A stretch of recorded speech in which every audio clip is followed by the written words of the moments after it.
Are you an Intellivision fan or are you a Tommy fan? There's a difference. Hello humans, and welcome to another episode of Gen X Gamer. That's right, the video game show that is not hosted by an annoying e-beggar.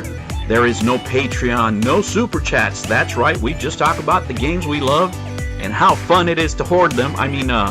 Collect them. Now, with that said, let's get ready for the show. On today's episode, this show is intended for mature audiences only. Viewer discretion is advised. Hello humans, and welcome to another episode of Gen X Gamer. How are you guys? Well guys, today I wanted to talk about something.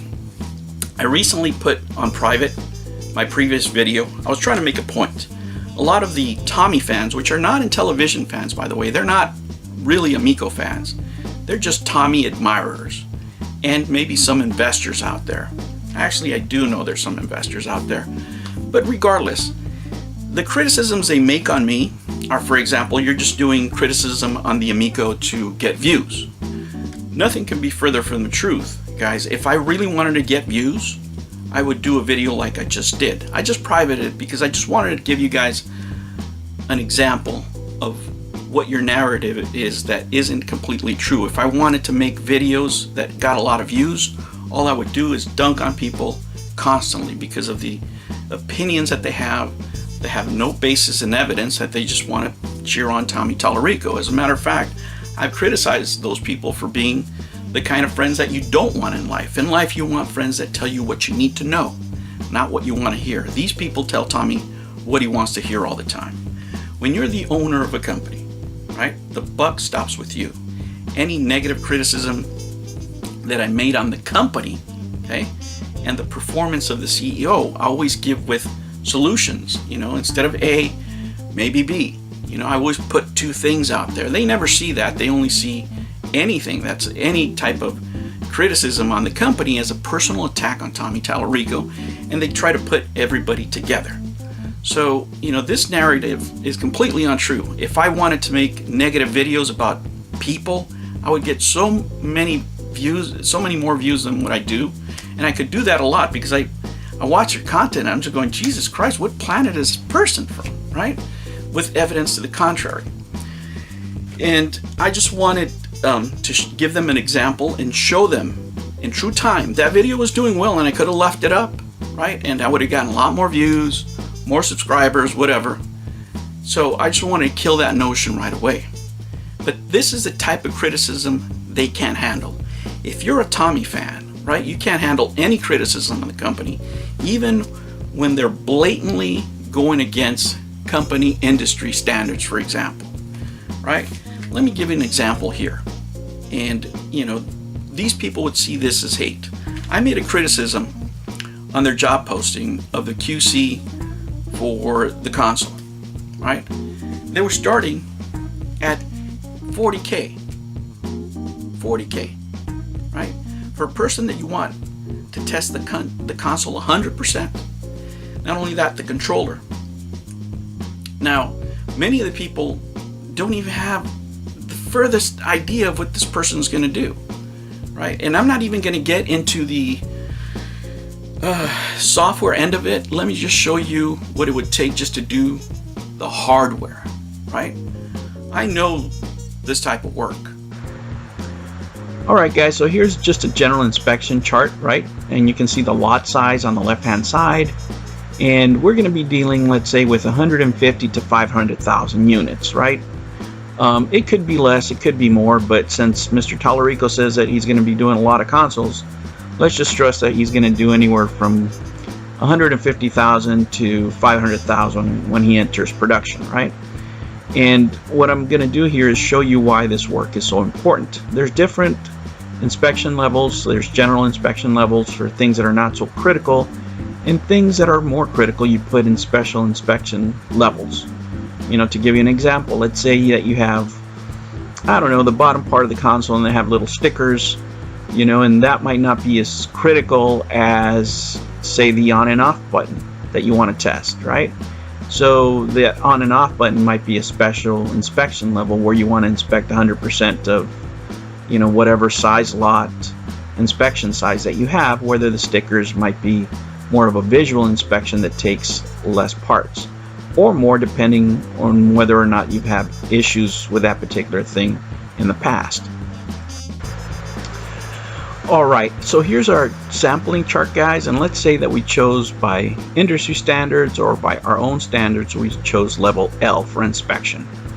And if I was doing, for example, pencils, let's just say I'm producing pencils, and let's say I would use the 2.5% method on the right hand side there, then what I would do, if I would take a sample of 200 under the L, I would accept the lot if I found 10 rejectable items, and I would reject it at 11, right? For something as simple as pencils, and this is not true, but I'm just giving you, layman's explanation.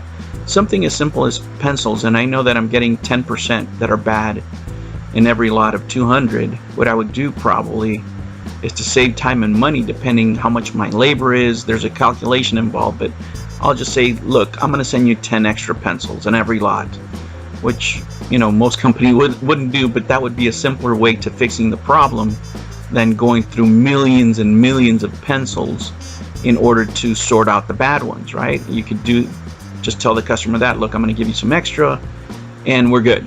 And, in bulk situations, most customers would accept some sort of deal like that. But you can't do that for electronics, and you can't do it for a company that's just starting up. If I was doing this, I would be more at the 0.065, right, where you would accept it at 0 defects and reject it at 1. What does that mean? It means that you're going to take 200 consoles, and out of those 200, if you find anything wrong with them on one, you stop. You reject the lot, and you create some sort of corrective actions on what you find. Now, when I'm saying 200 consoles, you're inspecting those 200 consoles 100%, meaning every single inspection point is going to be looked at on those consoles. And if you even find one defect, you take action. I would rather be on that side. And a person who's going to do that is going to be spending a lot of time checking out consoles. Even if you farm it out, you have to develop a plan on how you're going to get this done and what's going to happen if you get one bad one. Now, an owner might kick back on that and say, I can't afford that. I can't afford to have you do that and stop production because you found one bad one, if they're not interested in quality. Well, you can move the table to say, okay, well, I'll accept on 2 and reject on 3, or I'll accept on 5 and reject on 6. That means 5 are bad. 5 consoles could be bad, and you're sending them out knowingly. If you're a large company, you can do that, but if you're a small company, you can't, because 1 or 2 bad lots will kill your company. And when I'm saying bad lots, you're only sampling 200 out of 150,000. So there can be as many as 1,000 bad consoles, or even more. You don't know because you're not checking all of them. But if it's a major flaw and you're not putting the effort or the systems in there to prevent it, your losses could be greater than what the consoles are worth. So you have to have a strong system in order to prevent these kind of losses.